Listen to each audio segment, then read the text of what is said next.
Boa tarde. Boa tarde. Este é o nosso terceiro evento da APDSI, dedicado aos temas DSA e DMA. Hoje vamos incidir mais sobre os serviços e vamos incidir numa perspectiva com a nossa keynote speaker, já vou apresentar, na perspectiva do Parlamento Europeu. Nós já tivemos duas sessões em que abordámos o DMA e o DSA na perspectiva dos governos, dos Estados-membros, do Conselho, com intervenções da representação permanente portuguesa, da PEPER, e hoje vamos ouvir um bocadinho a perspectiva do Parlamento Europeu, que é um ator absolutamente central no processo de decisão europeu e, em particular, no processo de aprovação, no processo de decisão e de aprovação deste regulamento europeu sobre os serviços digitais. Além, enfim, da senhora professora Maria Manuel Leitão Marques, a quem desde já agradeço ter aceito o convite da APDSI, participarão também a arquiteta Joana Beldade, que é uma empresária digital, também com, enfim, tem uma iniciativa em matéria de associativismo na área digital, sobretudo associativismo das mulheres, e também com o meu colega Pedro Lomba, advogado, e enfim, também que eu apresentarei mais tarde. Para já, enfim, vamos iniciar com a intervenção da professora Maria Manuel Leitão Marques, da antiga ministra, enfim, personalidade subejamente conhecida. Nós temos a tradição de fazer uma apresentação, enfim, além de ter um extenso e longuíssimo currículo, é muito conhecido. Eu limitava-me talvez a dizer que a senhora professora desempenha, além de eurodeputada, desempenha relevantíssimas funções no Parlamento Europeu, uma vez que é vice-presidente de um comitê que nos interessa aqui muito, que é o Comitê do Mercado Interno e da Proteção do Consumidor. E nesse âmbito, enfim, está a ter aqui um papel muito ativo na aprovação de uma posição do Parlamento em matéria de DSA, uma vez que o DMA é um dossiê já fechado para o Parlamento. E também para o Conselho, está com um ritmo um bocadinho diferente, mas também suscita questões um bocadinho diferentes também. E por isso, e com o meu agradecimento, eu passo a palavra à senhora professora Maria Manuel Leitão Marques. Muito obrigado. Muito obrigada pelo convite. Como já tive a oportunidade de dizer na conversa informal que tivemos antes, estas iniciativas são da maior relevância, como sempre a PDSI, atenta a estas questões, está na liderança de suscitar a sua discussão para nos prepararmos, todas, cidadãs e cidadãos, e também as nossas instituições públicas e privadas, para uma nova regulação. Esse é o grande desafio da Europa neste momento, como regular o mundo digital. Eu estive nos Estados Unidos, no mês passado, no Comitê Especial de Inteligência Artificial, discutindo com pessoas do Congresso, da Casa Branca e também da sociedade civil, as questões que nos levam a regular o mundo digital. E se pudermos encontrar uma certa convergência nos valores que pretendemos proteger com a regulação do mundo digital, não me pareceu que essa convergência fosse possível nos instrumentos para o fazer, como são estes regulamentos que se encontram em discussão em fases diferentes, como foi dito, o DMA, o DSA, mas também outros como o regulamento que vai tratar da inteligência artificial, dos dados, o da governação dos dados, mais adiantado, o da publicidade política e provavelmente outros que não são diretamente sobre questões de serviços digitais, mas que na verdade estão a ser atualizados exatamente devido ao impacto do digital na economia e nos serviços, como é o caso do regulamento sobre a segurança dos produtos ou do próprio regulamento sobre a maquinaria, para dar dois casos que estão na Comissão do Mercado Interno, entre outros possíveis. Portanto, os desafios que temos em cima da mesa é regular sem travar a inovação. Nós precisamos de inovar muito mais rapidamente do que aquilo que estamos a fazer, nós, União Europeia.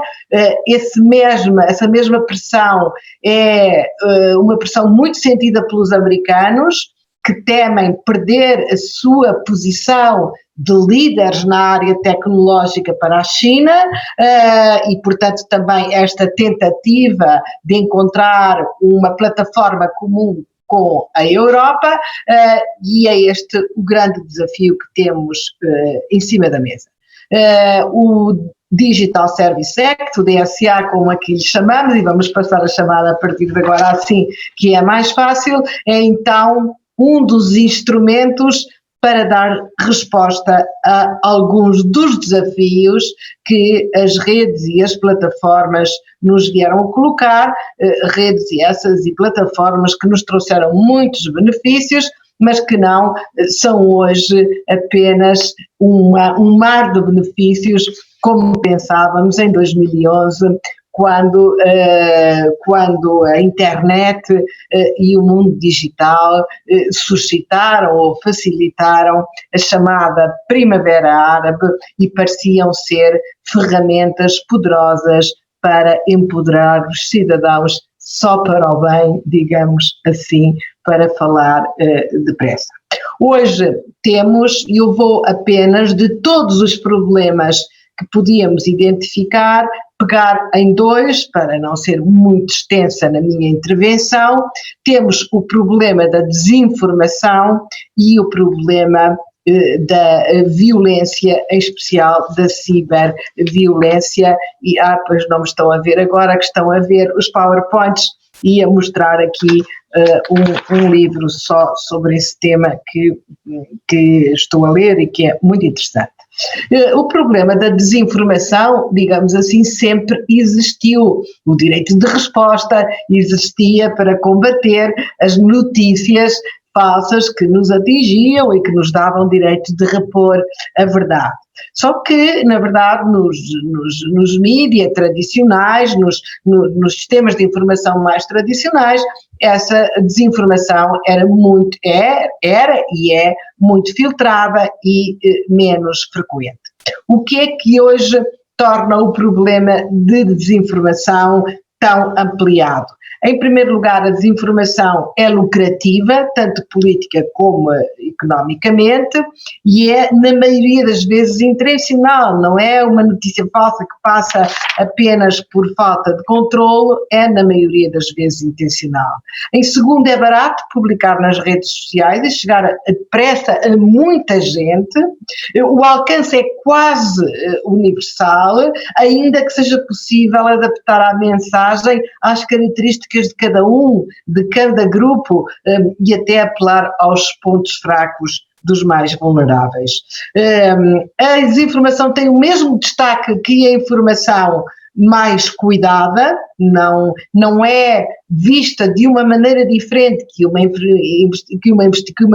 informação que resulta de uma investigação muito mais precisa nos meios noticiosos tradicionais, quer dizer, são vistos como equivalentes, e isto, não, como sabemos, não é sempre uma maneira mais democrática de informar.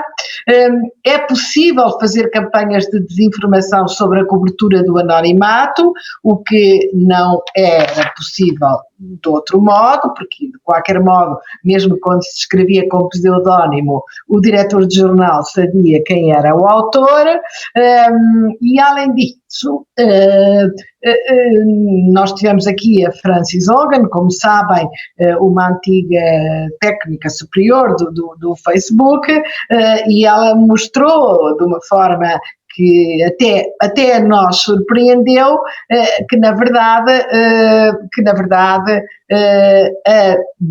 a informação às vezes agressiva torna a situação mais fácil e provoca e aumenta o valor do negócio. Dizia ela que uma campanha fica 10 vezes mais barata se for uma campanha em tom enraivecido com ataques a terceiros do que se for uma campanha publicitária mais soft e mais normal. E, portanto, os cliques que trazem mais pessoas para as plataformas e são mais promovidos, na maioria das vezes, são aqueles que têm conteúdos controversos, não necessariamente desinformação, mas incluindo desinformação.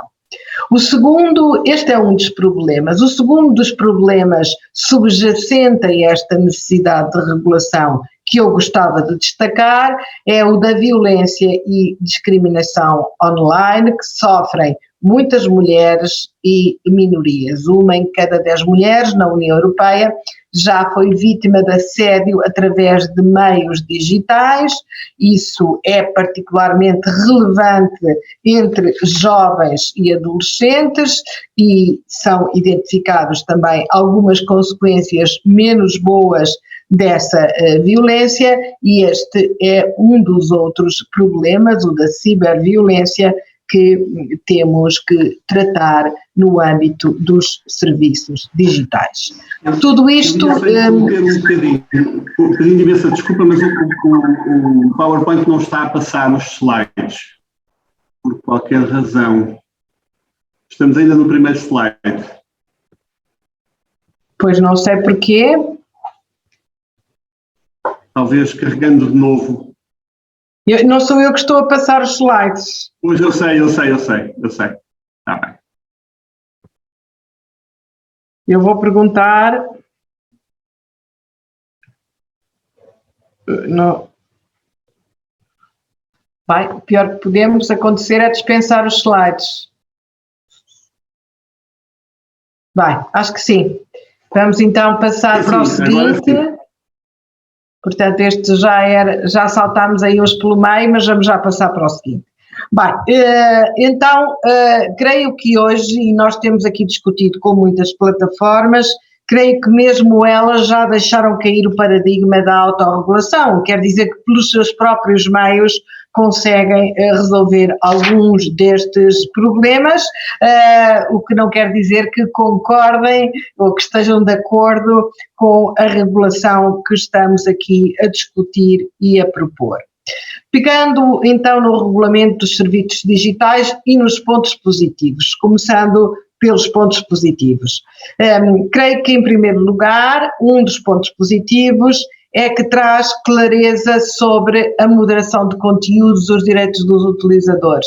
Eu não estou a ver o PowerPoint a passar e já vou à frente no slide. Continuo, não sei.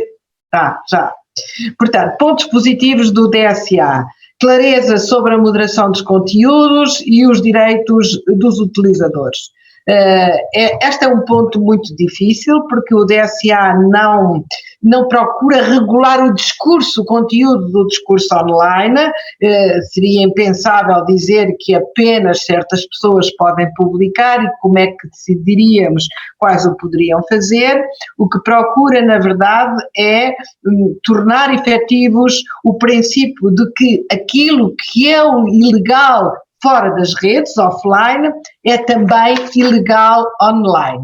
E esclarecer quem é responsável por fazer o quê, mediante uma queixa. Por exemplo, um tweet com conteúdo suspeito de ser ilegal, primeiro, outros utilizadores que não o que tweetou terão um mecanismo claro para o denunciar, e esta notificação tem que ser respondida de forma clara pelas plataformas, e segundo, o criador do tweet supostamente ilegal terá também ferramentas para contestar e defender a sua posição. Portanto, neste aspecto, o DSA é procedimental, é um procedimento clarifica um procedimento para retirar aquilo que é ilegal. Um segundo aspecto que eu gostaria de focar, entre muitos outros, se tivéssemos tempo, é que o DSA promove a transparência sobre a publicidade online.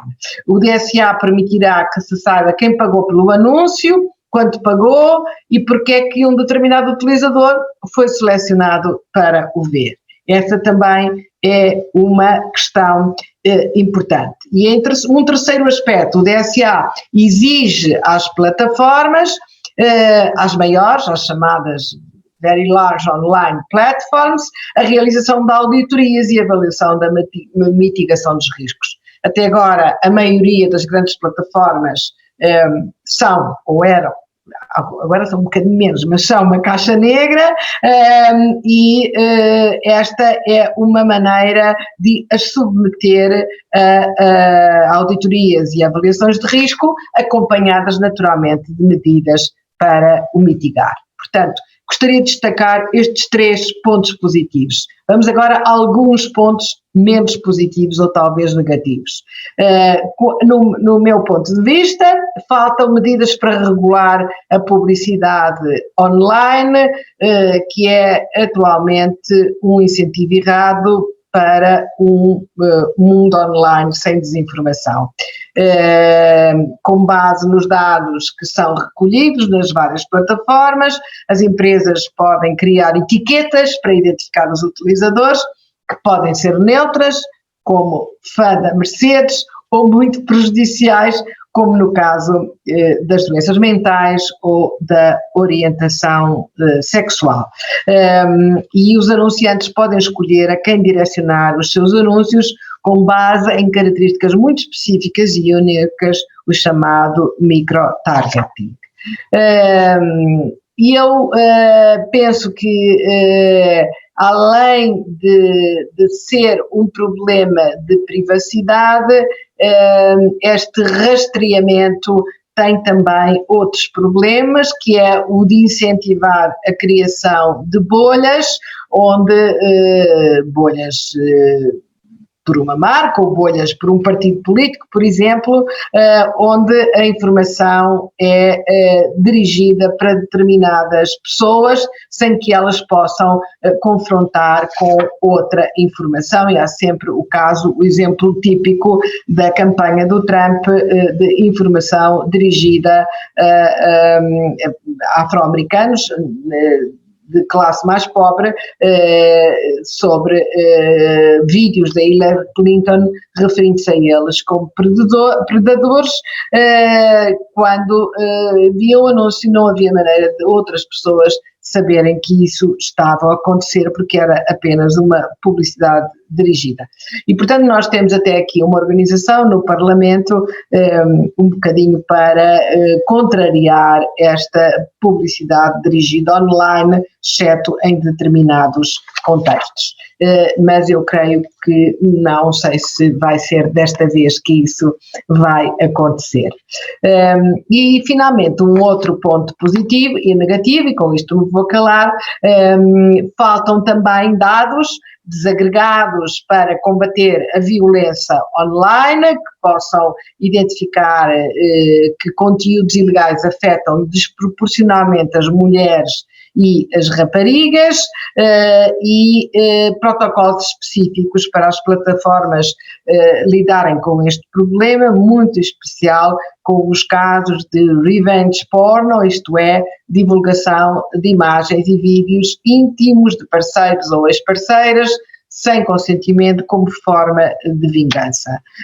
Estima-se que a rede social Facebook receba 500 mil denúncias de situações de revenge porno, que significa em média 16 mil casos por dia, e, por exemplo, no Reino Unido foi criada uma linha de apoio para este efeito, que recebeu mais de 2 mil pedidos de ajuda nos primeiros 6 meses. Portanto, creio que também é uma situação não resolvida. Concluindo, o DSA não é uma bala de prata que resolva todos os problemas do mundo digital, mas clarifica algumas responsabilidades, reforça alguns direitos e está focado no impacto das plataformas na nossa sociedade e opinião pública. Como também há bocado dizia em off, antes de entrarmos em on, o problema é o que vem a seguir, e eu preocupa-me esta aplicação descentralizada do DSA, ao contrário do DMA, porque ela não tem corrido muito bem no caso do Regulamento de Proteção de Dados, e este diploma é bem mais complexo que o Regulamento de Proteção de Dados. Portanto, o enforcement para mim é um problema e, como eu costumo dizer nas intervenções, não nos vale, ou vale-nos de pouco, não é não nos vale, mas vale-nos de pouco ter um bom direito aqui escrito no Jornal Oficial das Comunidades, no papel, se depois na prática tudo ficar mais ou menos na mesma. Uma vez mais, muito obrigada pelo convite. Há bocado não saudei os meus colegas participantes porque já os tinha cumprimentado, mas é uma honra estar com todos eles aqui e uma grande honra também estar uma vez mais a participar num evento da PDSI, a primeira associação a interessar-se pela sociedade de informação em Portugal há muitos, muitos anos. 20 anos no digital é muito tempo. Muito obrigado, Sra. Professora, Sra. Eurodeputada, pela sua intervenção muito rica, enfim, focada e sintética.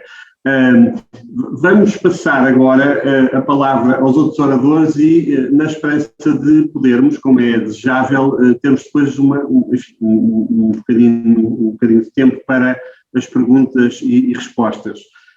Eu, por isso, iria passar de imediato a palavra à arquiteta Joana Beldade, que é uma empreendedora digital e fundadora da Digital Women Academy, tendo ajudado nos últimos anos centenas de mulheres a migrarem os seus negócios para o mundo digital e a criarem uma presença online. Tem um mestrado em arquitetura paisagista e é ex-oficial da Força Aérea Portuguesa. E é uma empreendedora, além de ter, publicado recentemente um artigo no Expresso onde exprimia grandes preocupações para os pequenos negócios, grandes preocupações associados neste caso em particular, ao pacote DMA, ao ato dos mercados digitais, ao Digital Markets Act.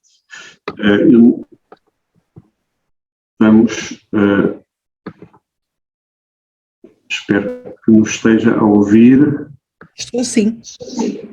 Perfeito. Então, eu passo a palavra. Muito obrigado. Muito obrigada pelo convite que me foi feito e, como eu referi também antes de entrarmos live, eu venho aqui mais numa perspectiva de partilhar convosco aquelas que são as preocupações de quem tem um negócio pequeno. Porque atualmente, embora reconheça o mérito e a importância destas medidas e concordo com muito do que foi partilhado anteriormente pela doutora Maria Marques, eu sinto que falta aqui algum foco nos danos colaterais que isto poderá ter ao nível dos pequenos negócios, porque hoje em dia a maioria dos pequenos negócios tem os alicerces nas redes sociais e depende muito das redes sociais e mais especificamente da oportunidade que as redes sociais nos dão de chegar ao nosso potencial cliente e de fazer chegar o nosso conteúdo e os nossos serviços e os nossos produtos ao nosso potencial cliente. E foi falado aqui um pouco do microtargeting, que é algo fundamental para os negócios quando começam, porque, por exemplo, assim, em termos práticos, a minha preocupação neste caso é como é que em termos práticos isto vai ser implementado, porque se eu quiser começar um negócio de raiz, hoje em dia, a maioria dos negócios depende muito de uma presença digital e durante o Covid muitos negócios que só tinham presença física passaram para o mundo, por necessidade passaram para o mundo digital, e das primeiras coisas que se faz, depois de criar as páginas e tudo mais, das primeiras coisas que se faz é definir, e tem a ver com o marketing, definir exatamente quem é o meu cliente ideal, o avatar, a persona, as características da pessoa a que eu pretendo chegar e vender, e depois utilizar essa informação exatamente para fazer targeting, para fazer chegar o meu conteúdo a essas pessoas especificamente, porque senão o que aconteceria, e os pequenos negócios não têm muito, e quando começamos não temos muito dinheiro para investir em publicidade. Se não me for possível utilizar essas informações e fazer o tal targeting, significa que eu vou ter que pagar muito mais às plataformas para conseguir chegar ao mesmo número de pessoas e potencialmente até posso não chegar às pessoas, porque não estou a mostrar o meu anúncio a pessoas específicas, estou a mostrar a todas e depois é rezar para que por acaso nesse grupo estejam as pessoas a quem eu quero vender os meus serviços. Quando eu posso fazer targeting, a probabilidade de chegar a essas pessoas é maior e ainda assim a percentagem de conversão é sempre muito reduzida. E como empreendedora, nós estamos sempre numa batalha contra o algoritmo destas plataformas, porque estão sempre a mudar.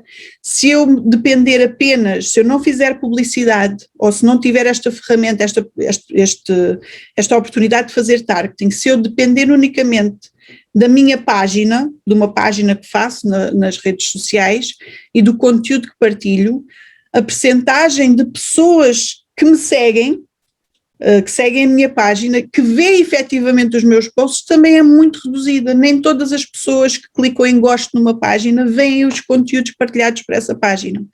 Portanto, é uma batalha muito grande contra o algoritmo, é uma batalha para conseguir que haja visibilidade para o nosso negócio quando estamos a arrancar e então dependemos muito dessa questão do targeting. E isso preocupa-me. Eu venho muito mais aqui com questões do que propriamente para partilhar conhecimento sobre o DMA e o DSA, porque isto até é uma coisa que me surpreendeu, porque eu só soube disto recentemente, era uma coisa que me passava um pouco ao lado das mulheres com quem eu trabalho, eu faço parte também de vários grupos internacionais e coloquei a questão nesses grupos internacionais de empreendedoras e ninguém sabia o que era o DMA e o DSA, nunca ninguém ouviu falar sobre essa questão. E a sensação que dá é que não está a haver um grande foco nos impactos que isto pode ter nestes pequenos negócios. Há uma grande preocupação com outras questões que são perfeitamente compreensíveis, mas não há um verdadeiro foco nestas questões, porque aquilo que vai acontecer, se houver um aumento do custo da publicidade, ou se não, mesmo que não haja um aumento do custo da publicidade, se eu tiver que pagar muito mais para chegar a mais pessoas de maneira prática, eu posso fazer um anúncio de 20 euros em que chego a 1000 pessoas e dessas 1000 pessoas, se calhar 20 clicam no meu anúncio ou 200 clicam no meu anúncio, mas são pessoas com as características que as tornam em potenciais clientes. Se eu não tiver esta questão do targeting, significa que para eu conseguir esses 200 cliques, não vou poder chegar só a 1000 pessoas, vou ter que chegar a muito mais pessoas e implica mais investimento. Ora, quem vai poder fazer investimento são empresas já estabelecidas ou maiores, que têm mais dinheiro para investir. Então ficamos aqui um bocado, eu fico aqui um bocado com estas questões por responder, em termos práticos, o que é que isto depois vai significar para os pequenos negócios ou para os negócios que necessitam de arrancar, e nós estamos a viver uma altura em que muitos negócios tiveram que fechar portas ou vão ter que se reestruturar de alguma maneira, as pessoas vão ter que começar algo de novo. Como é que estas pessoas vão ver estas questões impactadas por esta legislação que está a ser proposta? E era isto que eu queria partilhar convosco. Eu não sei se depois haverão questões mais específicas relativamente a isto, mas era isto que eu queria partilhar convosco. Por exemplo, quando eu tento fazer um anúncio, o próprio Facebook já implementa certas medidas de controle sobre o conteúdo que eu já não posso escrever qualquer coisa no anúncio. Por exemplo, existem certas palavras que nós não podemos escrever porque o anúncio não é aprovado e volta para trás. Às vezes o texto até nem tem nenhuma palavra que assim, à primeira vista, seja... pareça implicar o racismo ou outra coisa qualquer que eles controlam, e mesmo assim o anúncio vem para trás. Já existem muitas coisas que um empreendedor tem que pensar, e isto parece-me ser só mais uma coisa que nós vamos ter, mais um entrave à expansão e à criação do negócio, relativamente a estes danos colaterais, porque em si eu entendo perfeitamente a importância disto. E pronto, era isto que eu queria partilhar e são estas as questões que eu gostava de colocar relativamente ao DNA e ao DSA, em específico. Obrigado. Acho que foi bastante clara. No fundo, é um reiterar aquilo que daquele seu manifesto do Expresso, que, enfim, em colocava estas questões justamente. E vamos ter a oportunidade de debater com certeza. Obrigado. Eu, assim, aproveito e passo de imediato a palavra ao Pedro Lomba, ao Dr. Pedro Lomba, que é subejamente conhecido de todos, enfim, ele é sócio-coordenador na área de Tecnologia, Mobilidade e Comunicações da PLMJ e tem 17 anos de experiência. Ele é doutorado aqui pela Faculdade de Lisboa em Direito Público e das Comunicações e tem um Master do Instituto Universitário Europeu e exerceu também funções públicas, como é conhecido, foi secretário de Estado adjunto, ministro adjunto, e do Desenvolvimento Regional no 19º Governo Constitucional, entre, enfim, outras funções relevantes que desempenhou ao longo da sua carreira. O Pedro vai, enfim, como é óbvio, abordar a perspectiva jurídica e vou-lhe de imediato passar a palavra. Obrigado, Pedro. Muito obrigado, Luís, pelo convite e à PDSI em particular também, à professora Helena Monteiro e cumprimento também a professora Maria Manuela Leitão Marques, que aqui está, e a doutora Joana Beldade. E cumprimento os demais, agradecendo também a vossa presença. Ora bem, aquilo que eu queria aqui tratar, porque como é óbvio este tema do DSA é de tal modo vasto, que aquilo que eu queria fundamentalmente tratar, na sequência, aliás, também das intervenções anteriores, porque ouvimos a preocupação da senhora arquiteta, não é? A Joana Beldade, que manifestou a sua preocupação com o potencial danoso que estas novas leis sobre a internet podem ter para a inovação, e a professora Maria Manuela Leitão Marques, que manifestou também a sua, por um lado, o facto de lhe parecerem necessárias estas novas regras para a proteção de um conjunto de valores fundamentais, ao mesmo tempo que também levantou algumas questões e algumas dúvidas relativamente a essas regras. Eu julgo que nós estamos hoje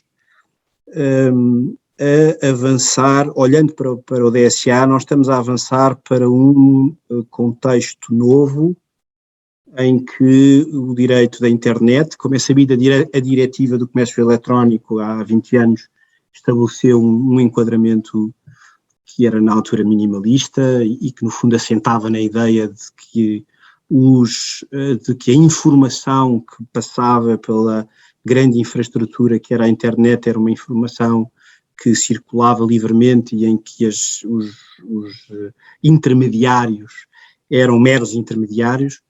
Estamos a passar para um novo contexto em que a tipologia de intermediários se tornou mais complexa, por razões que já aqui foram focadas, porque há novos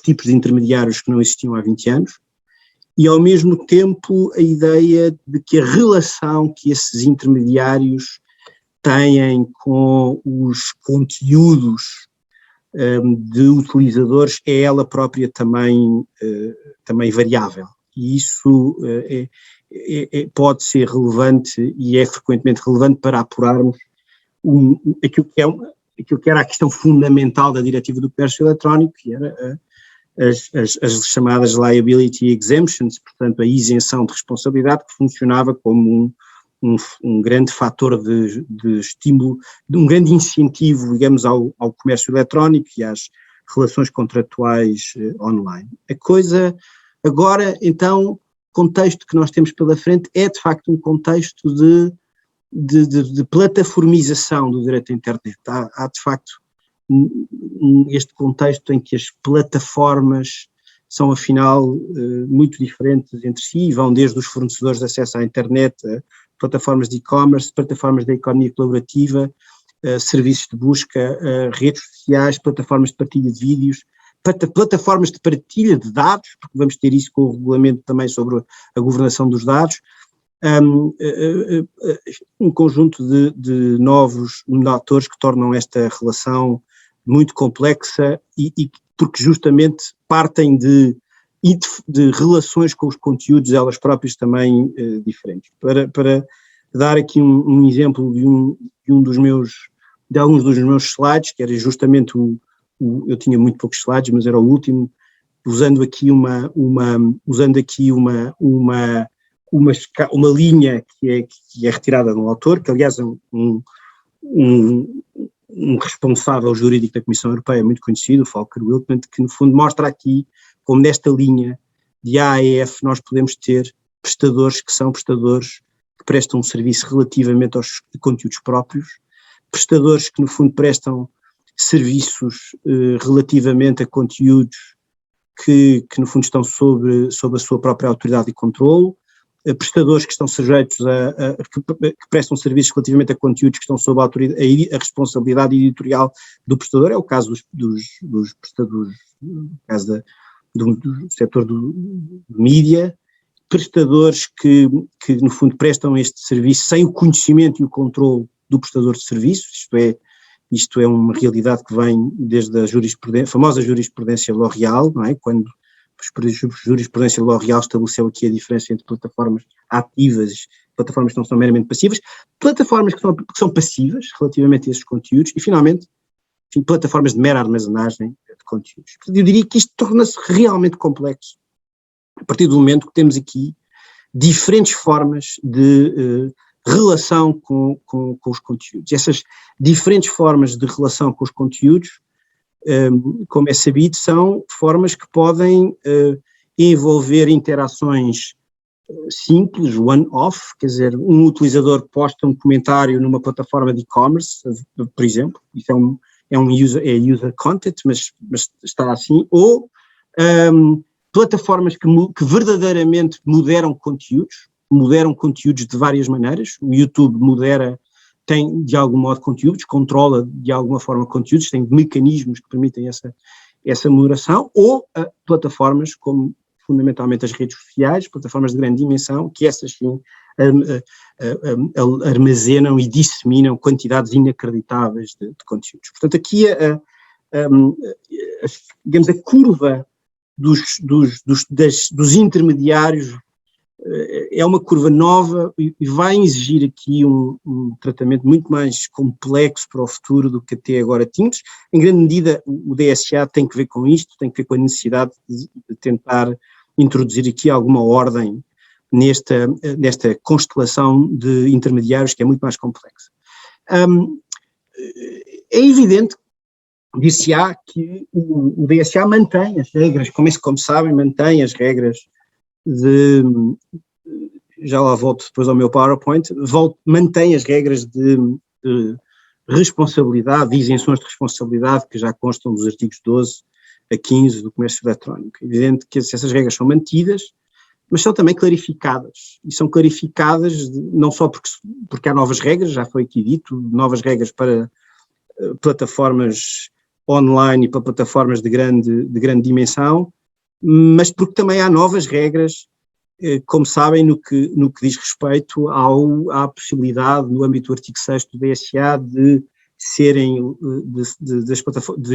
os prestadores de serviço levarem a cabo investigações voluntárias, como há clarificações no artigo 8 no que diz respeito à possibilidade dos prestadores, dos intermediários receberem ordens de atuação contra conteúdos ilegais, como há também no artigo 9 outro tipo de ordens de prestação de informações que podem existir, e entre outras clarificações que depois acontecem no âmbito do artigo 14 para os mecanismos de notificação e ação que são também aplicáveis às plataformas online, para além dos deveres das plataformas de maior dimensão que têm um dever ou ganham um dever de avaliação sistémica relativamente a conteúdos ilegais. É bom notar que quando se fala aqui de conteúdos ilegais tem-se em vista uma noção propositadamente ampla, é isso que dizem os considerandos do DSA.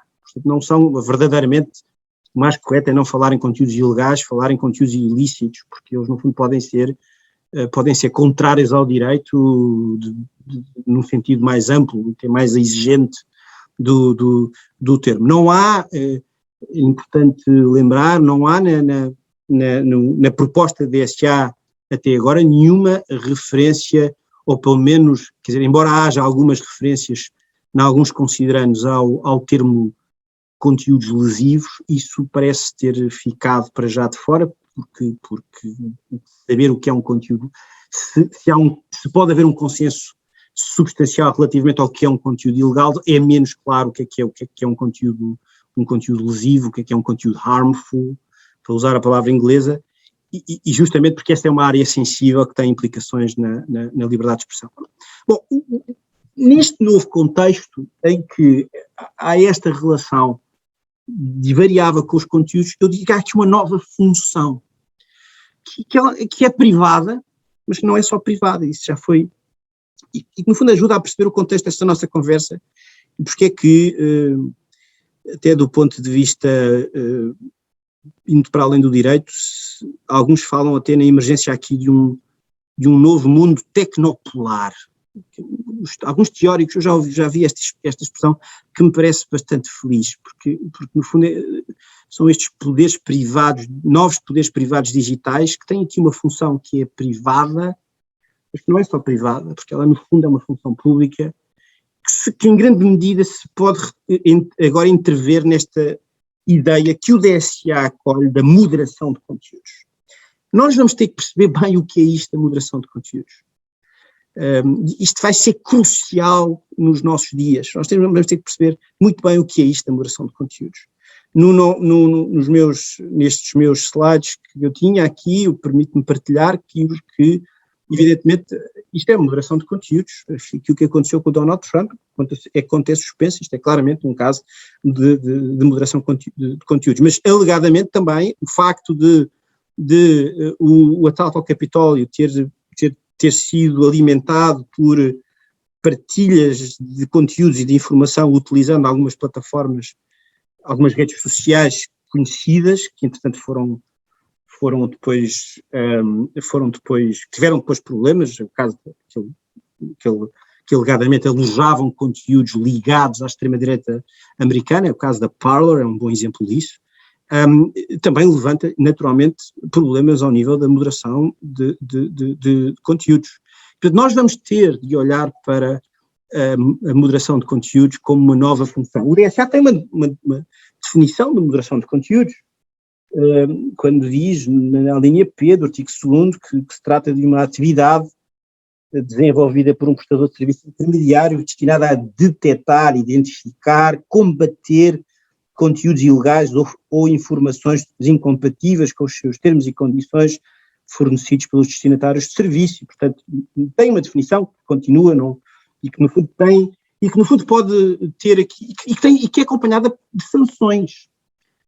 Nós temos, no fundo, é o que aconteceu ao Twitter, foi isso, ao Donald Trump. O Trump foi sancionado. Isso acontece às pessoas quando utilizam o Facebook e que de repente se queixam que as suas contas, o DSA tem no fundo refere isso quando se refere à possibilidade de despromoção, que é uma palavra curiosa, despromoção, a pessoa é despromovida, não é?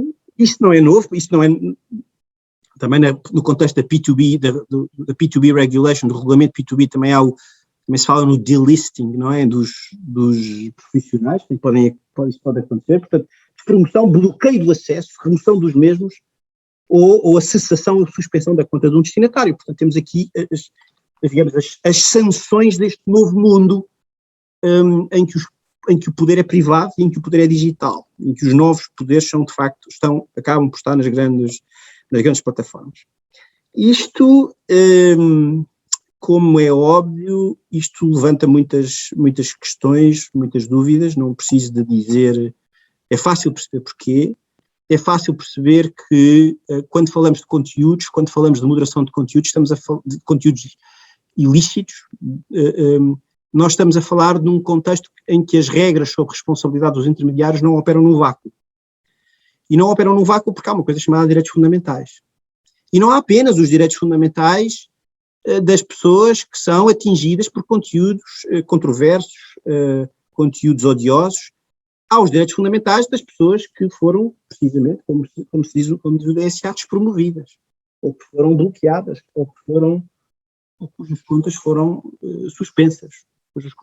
Há esses direitos que não são apenas direitos de expressão, podem ser também direitos económicos. Aliás, as preocupações da arquiteta Joana Beldade têm que ver com direitos económicos de operadores que podem não ter as mesmas condições digamos, de concorrência online do que outros operadores. Portanto, há direitos fundamentais de natureza económica que podem ser atingidos e há direitos de expressão que podem ser atingidos. O tema dos direitos de expressão vai ser um grande tema nos próximos anos no direito à internet. Já é, eu diria, porque a internet, como sabem, é viral, os problemas, aquilo que aparece num site é rapidamente viral, torna-se viral, porque há um efeito de viralidade de facto muito grande que aumenta o seu impacto danoso, lesivo, bem entendido, portanto nós sabemos isso, mas também sabemos que uma das promessas que a internet trouxe desde o início, desde há 20 anos, foi uma promessa quase libertária, de que as pessoas eram livres agora de poderem comunicar, e em grande medida isso tem sido o sucesso da internet, essa grande liberdade comunicativa que as pessoas gozam online, que é uma liberdade que deve ser protegida, portanto os direitos de expressão devem ser protegidos. E, portanto, esta necessidade de aplicar os direitos fundamentais vai ser crítica e se quisermos falar de liberdade de expressão, vai ser absolutamente crítico pensar na liberdade de expressão na internet, na liberdade de expressão no contexto destas diferentes plataformas. A liberdade de expressão é protegida, como é sabido, nos direitos constitucionais nacionais, mas é protegida particularmente no contexto europeu, na Convenção Europeia dos Direitos do Homem, na Carta dos Direitos Fundamentais. O Tribunal Europeu dos Direitos do Homem já expressou que a internet tem um grande significado para as pessoas se expressarem, é uma plataforma que criou oportunidades de comunicação sem precedentes, isso é claro. Não há apenas, por outro lado, a liberdade das pessoas que comunicam, há a liberdade das pessoas que recebem a informação, é isso que há a liberdade das pessoas que recebem opiniões, portanto não há apenas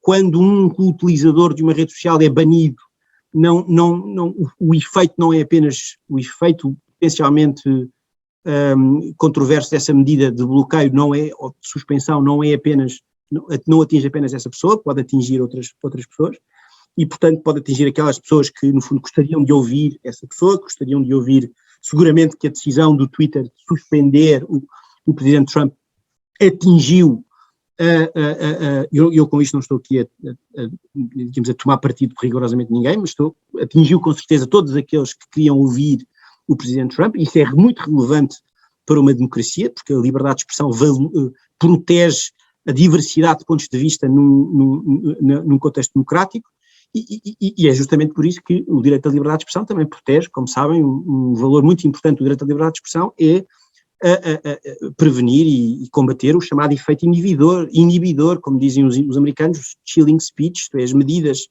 que são tomadas para regular a liberdade de expressão devem ser tomadas de uma forma que não iniba as pessoas de se expressarem livremente. Portanto, nós temos aqui, repito, perante uma nova realidade, que é esta realidade, que ajuda a perceber, voltando ao meu slide, ajuda a perceber iniciativas como esta, como o recentíssimo Oversight Board do Facebook. O Oversight Board do Facebook não é um tribunal, muito embora há aqui um outro tema relevante já agora, que é o facto, e o DSA diz isso, o facto de crescentemente a resolução de litígios no seio da internet se fazer segundo mecanismos de resolução alternativa de litígios. Isso vai ser um tema do futuro, claramente. Porque, como é óbvio, é muito mais rápido e resolver litígios através de arbitragem, mediação ou outros mecanismos do que através dos tribunais. E, portanto, isso vai também colocar aí um tema. Podemos falar sobre isso. Mas parece-me a mim que aqui o Oversight Board é claramente um modelo interessante, novo, de resolver disputas, de resolver problemas de liberdade de expressão. No fundo, é uma forma de regulação privada do discurso, de regulação através das plataformas do discurso. Isto levanta temas porque, por exemplo, olhando para o oversight, a carta do Oversight Board do Facebook tem uma carta, é como se houvesse aqui uma espécie de constituição, digamos assim, do Oversight Board, e em que é muito interessante perceber quais é que são as fontes da decisão destes senhores. Quer dizer, as fontes de decisão destes senhores é que é muito interessante olhar para isto e perceber que aqui estão, ou é feita aqui referência a valores, digamos, a padrões que são os padrões comunitários do próprio Facebook, a normas de direitos humanos, que aqui estão, não é? Quer dizer, que aqui aparecem também para, digamos, guiar os novos juízes, estes novos juízes do Oversight Board. Curiosamente não é feita aqui nenhuma referência ao contrato que as pessoas celebram com o Facebook. Eu já agora, enquanto utilizador do Facebook, quero perceber o que é que eu contratei, verdadeiramente.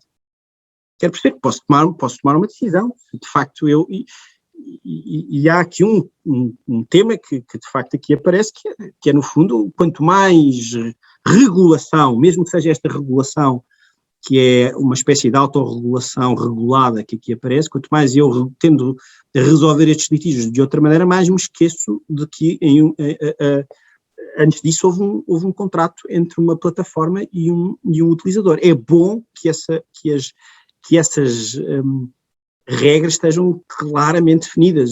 Quando olho para esta norma, para esta secção do Oversight Board Charter, não fico de facto com essa ideia.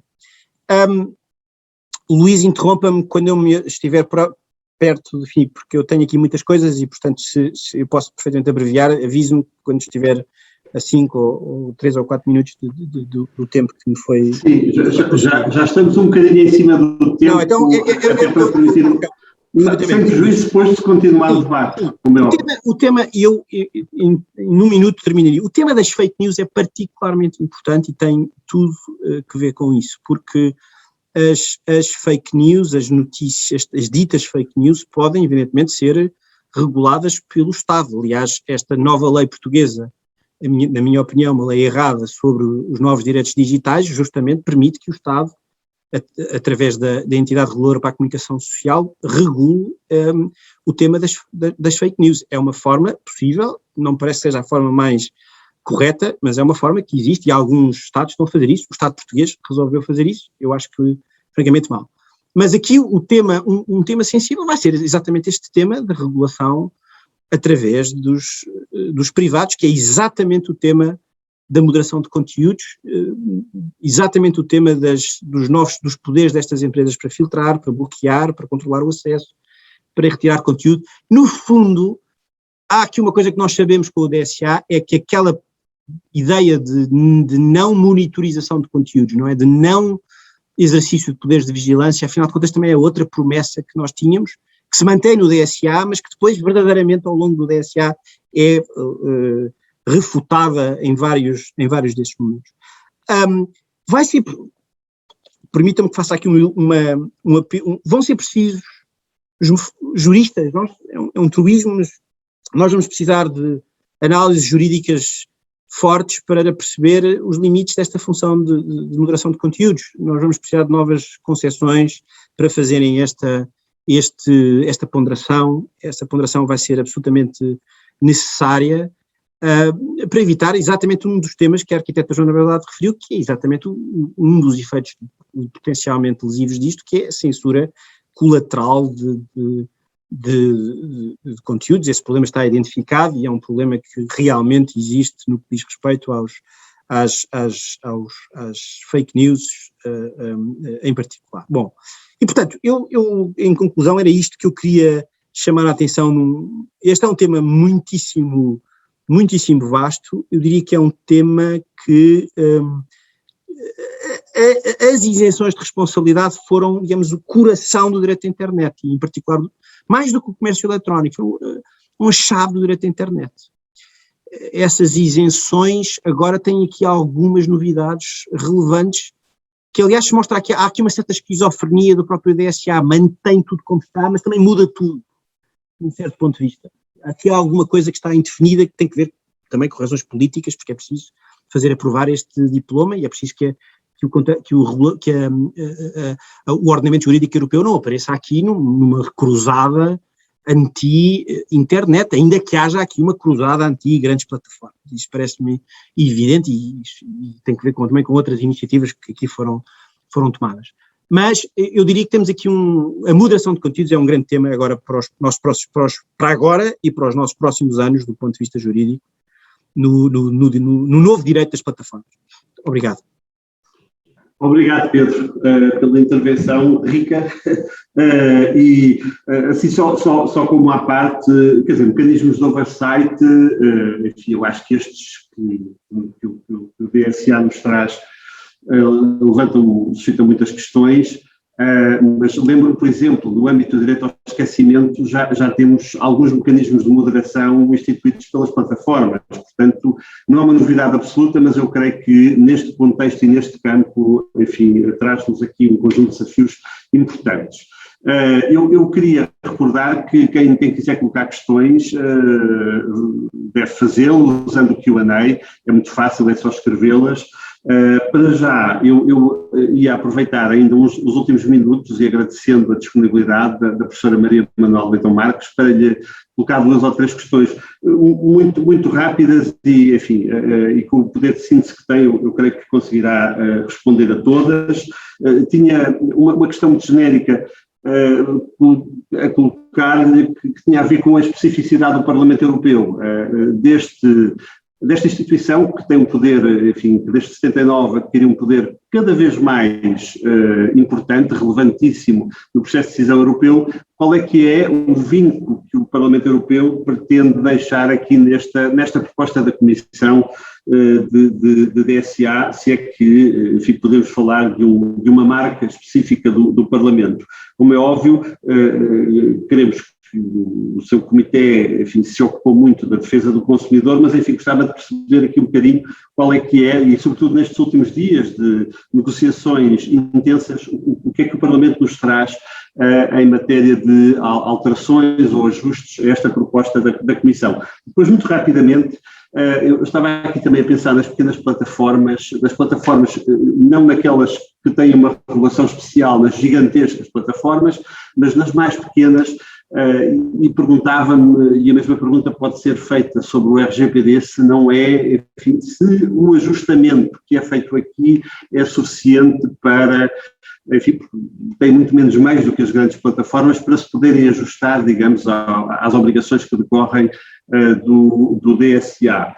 E já agora também a esse nível, muitas queixas que se veem, enfim, algumas questões que se colocam, muito a nível europeu, como é óbvio, porque, como dizia a Joana Beldade, a arquiteta Joana Beldade, de facto, esta é uma matéria que tem tido eco, sobretudo, nas estruturas europeias. Não se ouve ainda, de facto, não há um verdadeiro debate nacional sobre este tema, mas uma das questões que se coloca é o nível de exigência no tempo de resposta que é exigido por parte das plataformas para responder a conteúdos ilegais.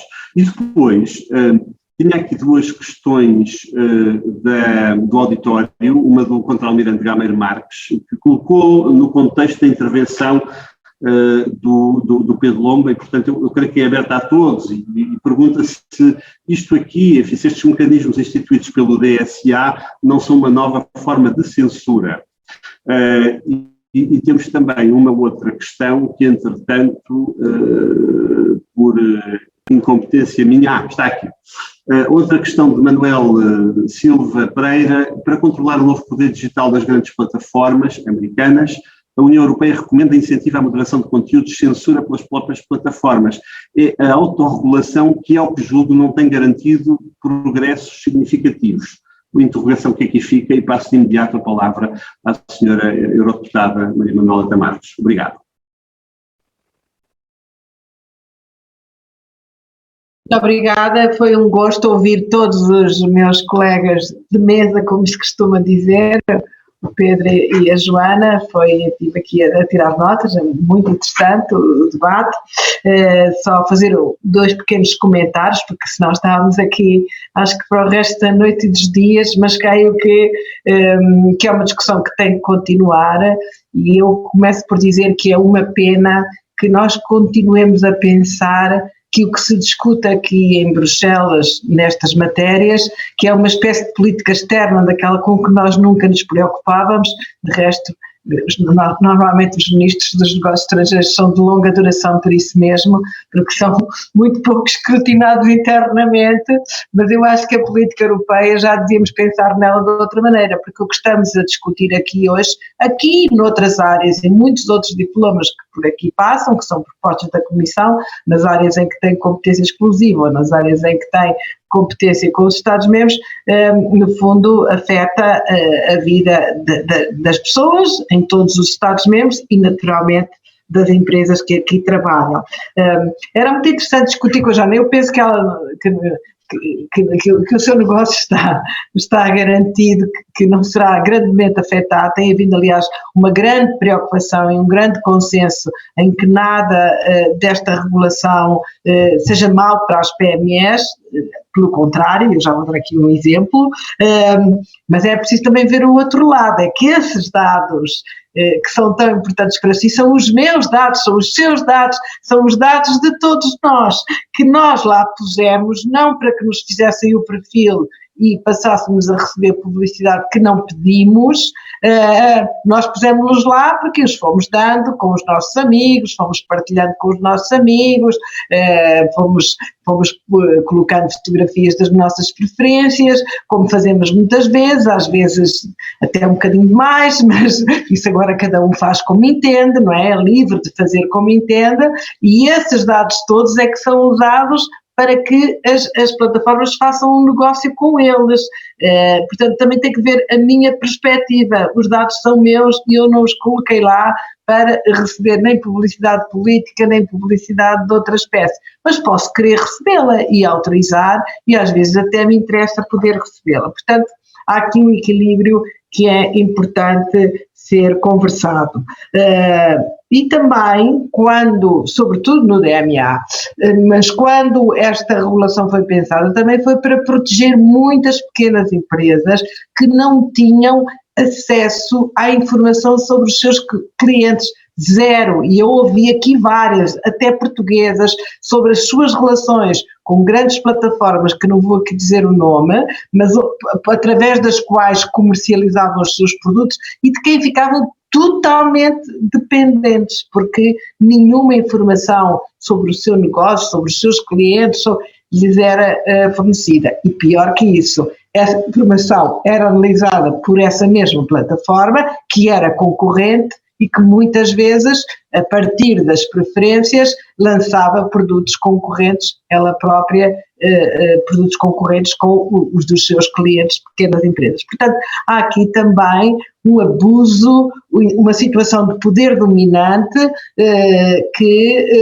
com comportamentos claramente abusivos, mas indetetáveis através do direito da concorrência, digamos assim.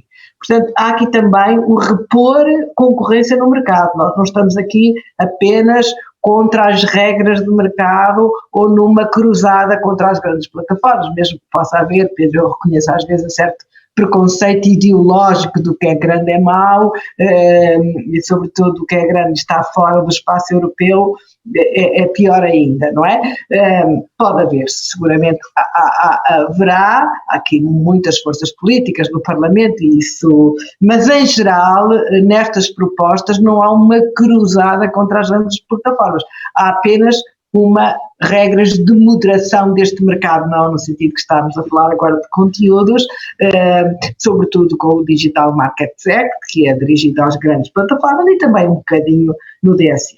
Na verdade, aquilo que o Pedro disse aqui é um problema, que é o problema sempre entre quando a moderação vai um pouco além e limita a liberdade de informação. não vai ser fácil, e por isso é que foi muita ideia do que é ilegal offline, deve ser ilegal online, mas depois de como isto se torna realidade, vamos ver como vai ser, e naturalmente todos nós, partidários da liberdade de informação, temos que estar atentos de como é que isto é governada. A doutora Helena estava a dizer, a questão da governance vai ser aqui crucial, e temos que entrar. Agora, não podemos ficar com regras de há 20 anos, porque na verdade a economia hoje é muito diferente. O Pedro há bocado falou na plataformização da economia e da vida, é quase não é apenas da economia, mas também da vida, e eu acrescentaria a ideia de uma economia de influência, não é? Aliás, é outra questão que não é tratada no DSA, mas é muito interessante também, é saber a questão dos influencers, se estão a fazer publicidade ou não estão a fazer publicidade, que é outra questão.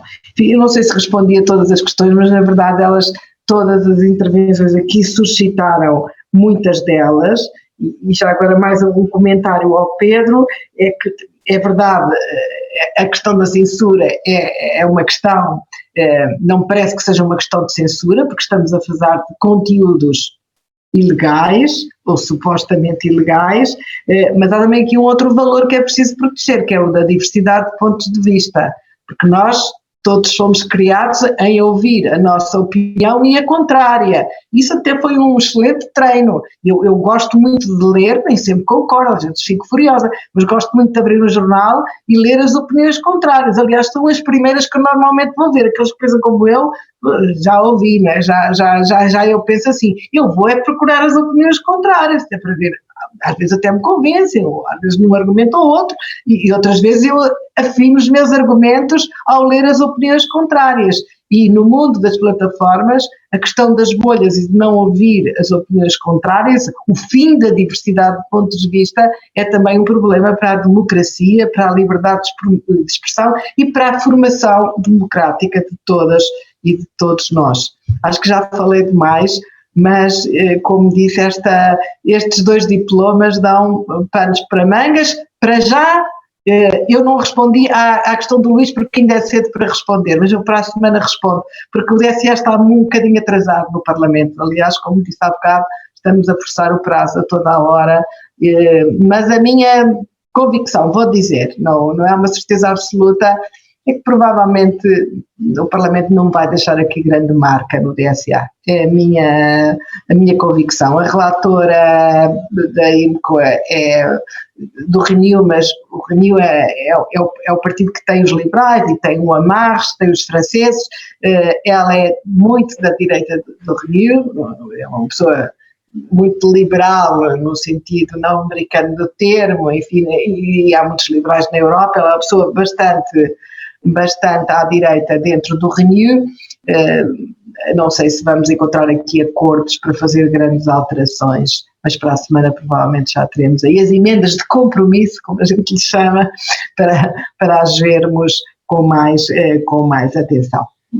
Eu acho que este diploma, mesmo se ficasse assim, já vai ser um problema na sua aplicação, e vai ser a abertura de um caminho, como diria o António Machado, se fará caminhando, com a intervenção de bons juristas que o estudem, que vão aperfeiçoando os conceitos, que vão procurando os equilíbrios entre os pingos da chuva, que vão procurando que as PMEs não fiquem, porque, como a Joana explicou muito bem como é importante para elas, mas também que os consumidores e os utentes das redes não sintam que os seus dados foram abusados e explorados para fins que não foram fornecidos. Ok. Eu creio que não temos mais questões e estamos, já está em cima do tempo, não é? Eu creio que já não temos muito. Depois, estou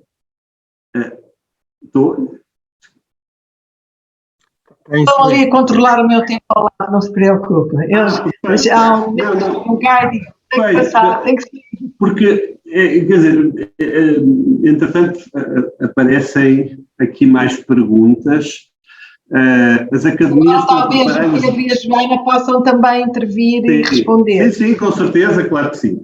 Claro que sim. Não, eu Peço desculpa tratar pelos nomes, mas aqui isto, Faz muito bem. felizmente aqui na Europa também é uma coisa que se faz sem grandes doutores e professores e deputados, portanto, para mim também tirem... Até porque no meu caso eu não sou doutora, portanto não tenho que me tratar por doutora. Arquiteta, Joana. É arquiteta.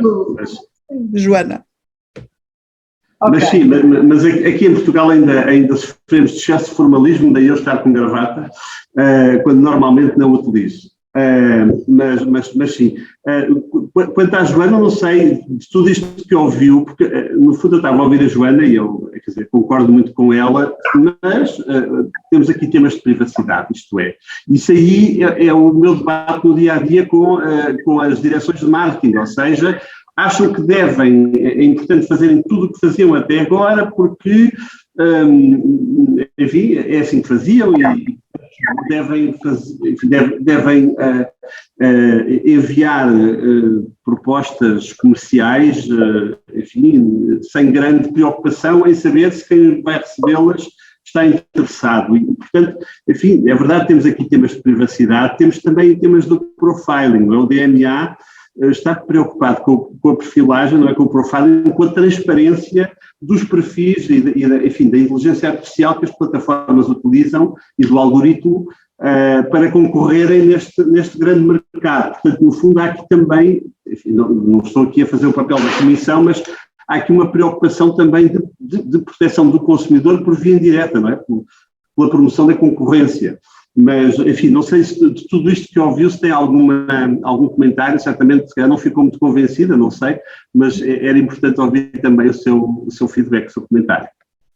Eu acho que esta questão da privacidade é quase como uma caixa de Pandora, que nós podíamos estar a falar aqui muito sobre esta questão da privacidade, até que ponto é que as pessoas partilham informações nas redes sociais que querem mesmo que sejam privadas ou não, até que ponto é que nós lemos as letras pequeninas antes de clicar no aceito, porque nós clicamos muito rapidamente no aceito, sem ver efetivamente o que é que consta ali, e em relação a receber publicidade que não se quer, até há relativamente pouco tempo nós recebíamos publicidade nas caixas de correio, sem querer, certo? Portanto, não é uma coisa, não é uma novidade propriamente. Mas punha uma etiqueta, se não quiséssemos, essa é fácil. A gente... É uma novidade, essa questão da etiqueta é uma novidade, mas até quando vamos na estrada nós vemos publicidade por todo o lado, portanto nós somos constantemente bombardeados na televisão e em todo o lado por publicidade que nós não pedimos para ver e ela está lá, certo?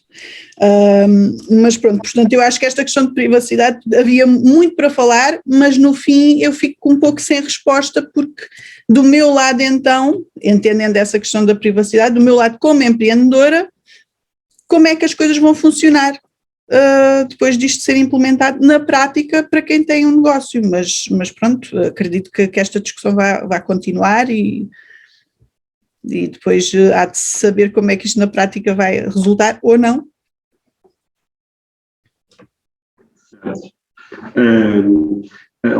Claro, quanto a isso só podia também acrescentar, enfim, há também preocupações em que para as pessoas destinatárias da publicidade tudo seja mais transparente, não é? Isso não é necessariamente mau para quem quer fazer publicidade, creio eu, no fundo haver uma maior proteção da pessoa, enfim, do consumidor, mas neste caso, o potencial consumidor, do titular dos dados, não é necessariamente uma coisa má, mas eu compreendo que este paradigma seja complexo quando estamos habituados, de facto, a utilizar as redes sociais desta forma e, de facto, com todas as vantagens que elas trazem aos pequenos negócios. Eu ia também pedir um comentário ao Pedro, até porque havia ali questões também, e não sei se a Joana quer acrescentar alguma coisa às questões do auditório. Eu pedia também um comentário ao Pedro sobre isto e sobre, enfim, havia uma questão interessante que era a da moderação estar colocada nas mãos de quem é interessado, não é? Ou seja, nas mãos das próprias plataformas, esta primeira intervenção ser assegurada por quem por quem não é totalmente independente, como é óbvio, e portanto, enfim, as questões que isto pode colocar. E também é verdade, e o Pedro frisou isso muito bem, não é? Que estamos aqui perante a moderação do que é ilegal, não é? Mas quando o período de resposta é muito curto, distinguir entre o que é legal e o que é ilegal pode tornar-se também um desafio. Enfim, mas o Pedro, depois, se quiser fazer mais comentários, esteja inteiramente à vontade. Eu faria, obrigado Luísa e obrigado a todos, eu faria apenas as seguintes notas. É evidente que quando olhamos para a definição de conteúdos ilegais que consta da proposta, esses conteúdos ilegais serão não apenas, como há pouco eu dizia, por falta de conformidade com o direito da União, mas também com o direito de um Estado-membro. Em muitas matérias os Estados-membros têm de facto pontos de vista divergentes. Muito embora haja um fenómeno de harmonização jurídica que nós sabemos, mas nos temas de liberdade de expressão nós sabemos que há questões diversas, há questões diversas como, por exemplo, a proteção dos menores, para dar um exemplo. Quer dizer, portanto, parece-me a mim que há aqui um tema que é potencialmente sensível, porque aquilo que a moderação de conteúdos pressupõe que eu atribuo ao Twitter, não é, uma função nova, e ao Facebook, que é uma função de apontar uma matéria que é ilegal, mas ilegal em função do quê? Ilegal em nome do quê? E o risco aí, evidentemente, é o risco de eu, ao apontar para a ilegalidade, para a ilicitude de um conteúdo, eu no fundo estar a apontar para o caráter controverso, impopular desse conteúdo. Isso traz riscos grandes.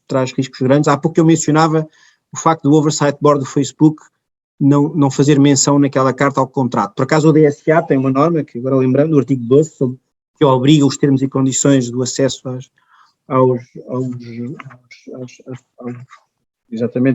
todos os prestadores de serviços intermediários de incluírem expressamente nos seus contratos todos os critérios que no fundo podem justificar medidas de restrição de determinados conteúdos. Agora, há aqui um risco, que é um risco de os utilizadores terem o sentimento de que são tratados de forma desigual, ou que são tratados de forma pouco transparente. E com isso deixarem de confiar nestas plataformas, quer dizer, deixarem de acreditar nestas plataformas. Já existe uma certa reação, por exemplo, em alguns grupos políticos, nos extremos, de grande desconfiança relativamente a algumas plataformas. Há a ideia, por exemplo, que eu não vou discutir aqui, que o Twitter é uma plataforma social que veicula fundamentalmente ou prioritariamente pontos de vista à esquerda. Eu não vou discutir isto aqui, porventura esta observação é falsa, mas a mera circunstância de haver uma percepção sobre isto gera um efeito corrosivo de desconfiança relativamente ao Twitter, e isso tem um efeito que porventura não é o melhor, que é haver digamos, a organização destes pontos de vista que procuram outro tipo de meios, outro tipo de plataformas para se organizarem, para se apresentarem, reagindo contra aquilo que há pouco alguém falava, várias pessoas, o senhor Almirante falou da censura, é exatamente o tema da censura colateral, a collateral censorship é isso, é quando eu de facto atribuo a estes poderes formas de censurar conteúdos que podem não ser necessariamente ilegais, mas são, ou pelo menos na leitura dessas plataformas, são controversos. O Oversight Board do Facebook é uma coisa magnífica nas suas intenções, como é óbvio, porque procura, digamos, tomar estas decisões e criar um mecanismo de recursos, não é, que no fundo tem o direito consigo. O Oversight Board procura ter o direito consigo. Isso é uma coisa interessante, um grande desenvolvimento. Mas o próprio Oversight Board, como o Luís há bocado perguntava, e bem, a questão é saber se o Oversight Board se os juízes, entre aspas, do Oversight Board podem decidir com total independência.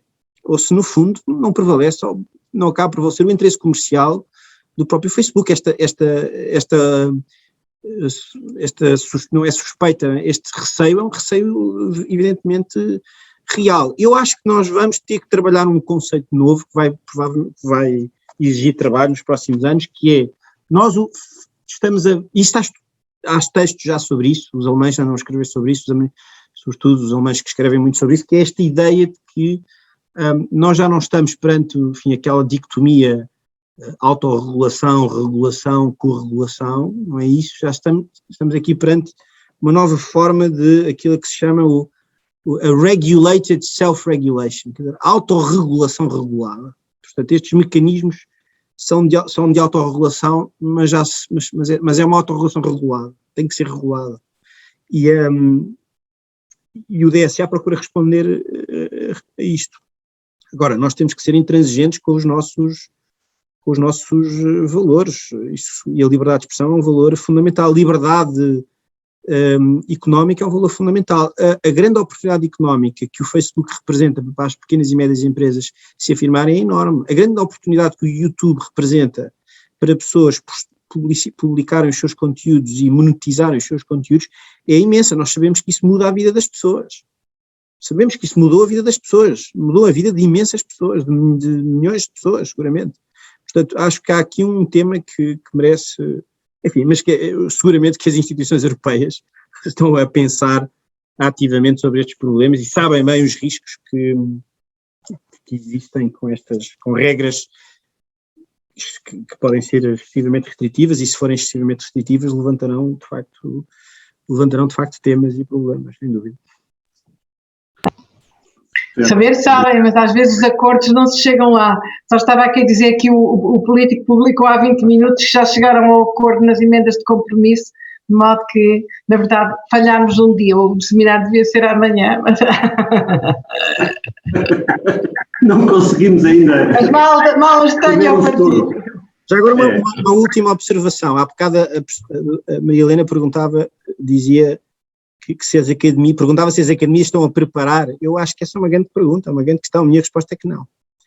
E desafio a APDSE, juntamente com outras organizações, a fazer uma reflexão sobre se estão as nossas faculdades a preparar os juristas do futuro ou não estão. Do meu ponto de vista, arrisco que não estão. E acho que esse debate merecia ser travado. É um debate difícil, como é óbvio, por razões que podem... Mas não é só nos conteúdos, é no método, Pedro.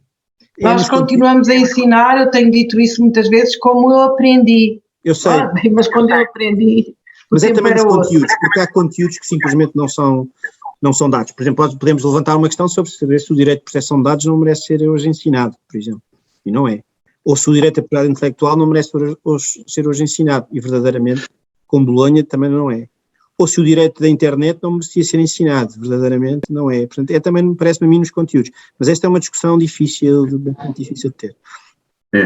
Há ainda uma questão, talvez valha a pena um comentário rápido, sobre as entidades de supervisão, não é? Como é que isto vai ser depois implementado e, sobretudo, fiscalizado a nível nacional? Terão os meios financeiros e técnicos para exercer cabalmente as suas funções, tendo em conta a inovação tecnológica, a complexidade dos temas? Pronto, uma questão aqui também que nos deixa Virgínia Costa.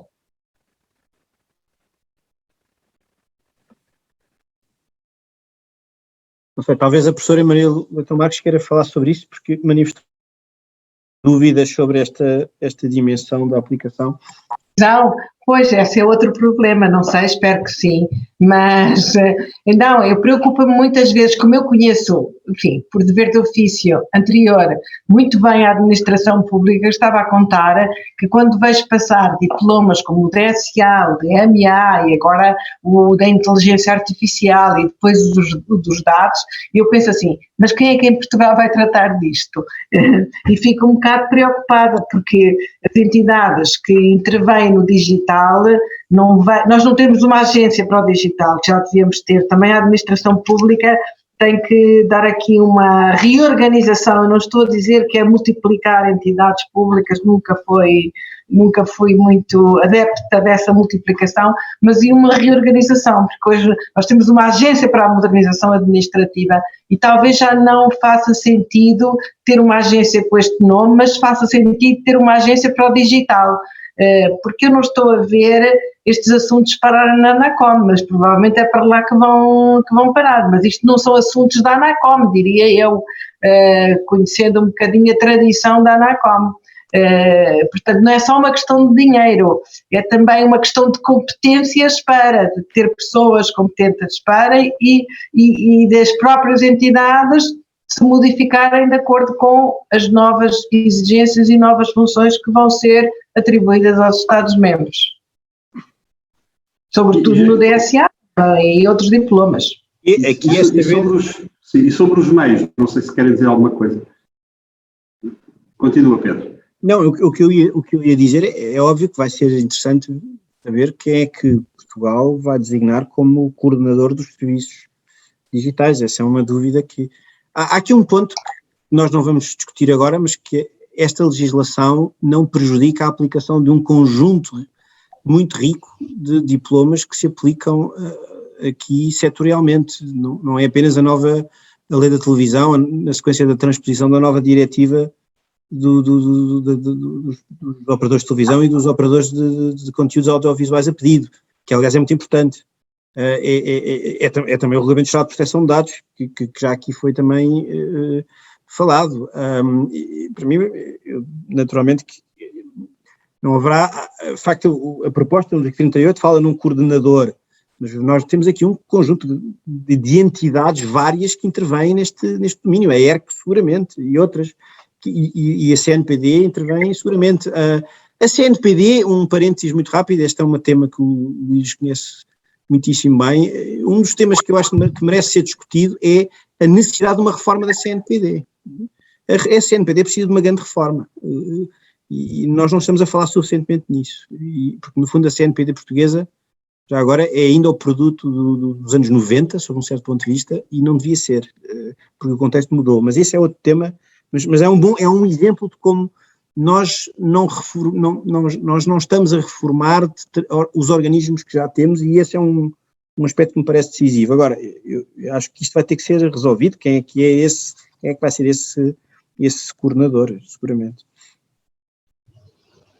Até podemos ter recursos a mais, não vou dizer que não temos recursos, mas até podemos ter recursos a mais, mas distribuídos para funções que já não são as funções principais ou não preparados para elas, Exato, no nós consumidor, temos que, no consumidor. as hoje não são o que eram quando a CNPD foi criada, não é?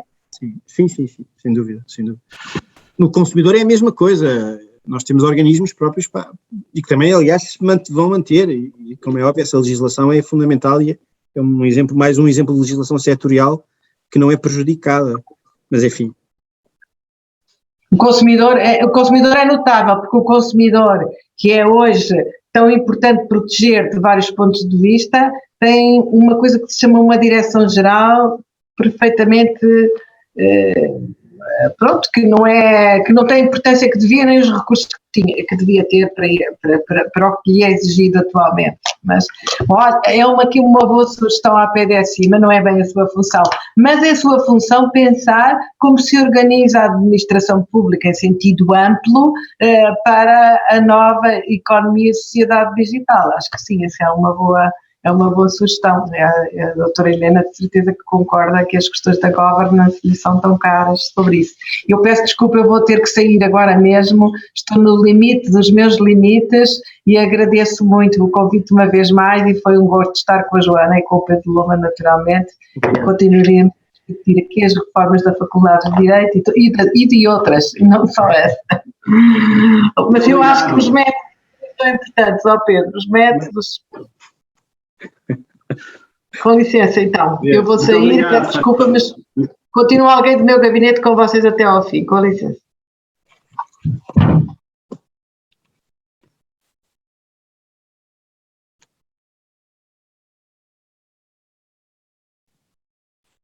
Agora perdemos o Luís, não é? Esta é a altura em que se calhar um de nós tem que assumir a moderação do debate. Mas perdemos também o Luís, que e perdemos. Não sei se alguém da APDSI está por aí para continuar a moderação e encerrar. A internet tem destas coisas também. Ok, está aí, está bem. Muito bem. Mas acho que também já estamos em cima da hora, não é? Sim, já são 7h30, já passa. É isso mesmo. Já passa, portanto, se ninguém aparecer... É isso. Olha. Saiu, se calhar vai entrar novamente. Isso. Depois o Luís caiu e se calhar vai entrar novamente. Isso mesmo. Pois... Não sei se entretanto, tratámos de todas as questões. Existe mais uma questão no chat do António Sousa Mendes, ele diz que parece que se assume como normal que uma empresa privada, o Facebook, por exemplo, opere na prática como um monopólio e, sendo um monopólio, tenha a capacidade de impor condições de tratamento de dados que lhe convier. Basicamente a pergunta é se não se deveriam criar outras plataformas públicas desenvolvidas por universidades ou consórcios tipo FSSN, diretamente sujeitas a escrutínio público. Essas plataformas, se forem nacionais, depois as pessoas que trabalham internacionalmente, qual é o alcance internacional dessas plataformas, uma vez que não são utilizadas fora de Portugal? Não sei se seria essa a questão. Eu tenho muitas dúvidas sobre, digamos, o Estado estar a querer gerar, digamos, plataformas que possam, digamos, concorrer com, ou resolver os problemas que nós encontramos destas atuais plataformas de grande dimensão. Acho que as questões de concorrência são relevantes e vão ser agora tratadas, vão ser um grande tema nos próximos anos. Como se sabe, fala-se muito sobre a dimensão,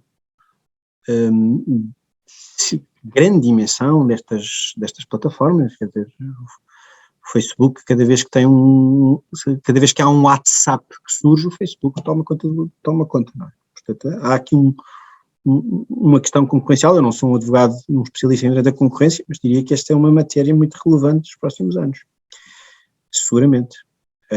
Não só adquire outras plataformas, como imita literalmente plataformas que existem quando não as consegue adquirir, como é o caso, por exemplo, do TikTok e do Reels no Instagram, que são basicamente a mesma coisa. Sem dúvida. Muito bem. Helena, eu não sei, eu estou agora a pensar que se calhar o Luís achou que tinha terminado, não é? Se calhar é não, isso. O que acontece, e eu vou encerrar a sessão, o Luís saiu e agora está com dificuldades em entrar, então, pronto. Portanto pediu para eu terminar. Eu só tenho que agradecer a vossa presença.